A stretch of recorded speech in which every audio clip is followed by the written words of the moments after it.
এটি একটি অসাধারণ পার্ক।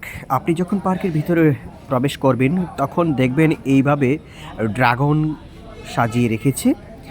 আর আপনার যদি ভয় না করে তাহলে ভিতরে প্রবেশ করুন। ভিতরে প্রবেশ করলে আশ্চর্য একটা জিনিস লক্ষ্য করবেন, সেটা হলো এখানকার পাখিগুলো। এই পার্কে সবগুলি পাখি উন্মুক্ত, আর আপনার হাতের কাছেই চলে আসবে এই পাখিগুলি অনায়াসে, যে আপনি ইচ্ছে করলেই ধরতে পারবেন। আর কিছু পাখির বাসা আছে যেখানে আপনারা নিজেরাই বসে ছবি ওঠাতে পারবেন। আর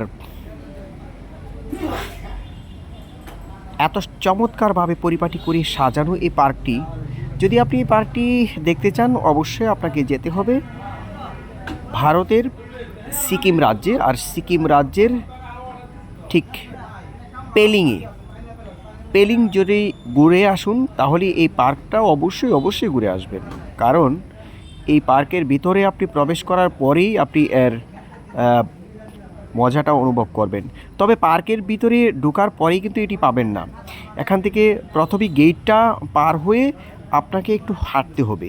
হেঁটে যখন আপনি উপরে উঠবেন, পাহাড়ে উঠবেন, তখনই কিন্তু এই পার্ক পাবেন। দেখুন, এরা কিন্তু এই বাসায় বসে বসে সেলফি উঠাচ্ছে। আর এই পাখিগুলি দেখুন, একেবারে উন্মুক্ত। এই পাখিগুলি স্বাধীনভাবে চলাচল করে এই জায়গায়। আর মাঝে মাঝে আপনার হাতে, আপনার গায়ে এসে বসবে। ইচ্ছে করলে আপনি ওদের সাথে ছবি উঠাতে পারেন। আমি যখন ভিডিও করা নিয়ে ব্যস্ত ছিলাম তখন শুধু এদের রূপই দেখছি।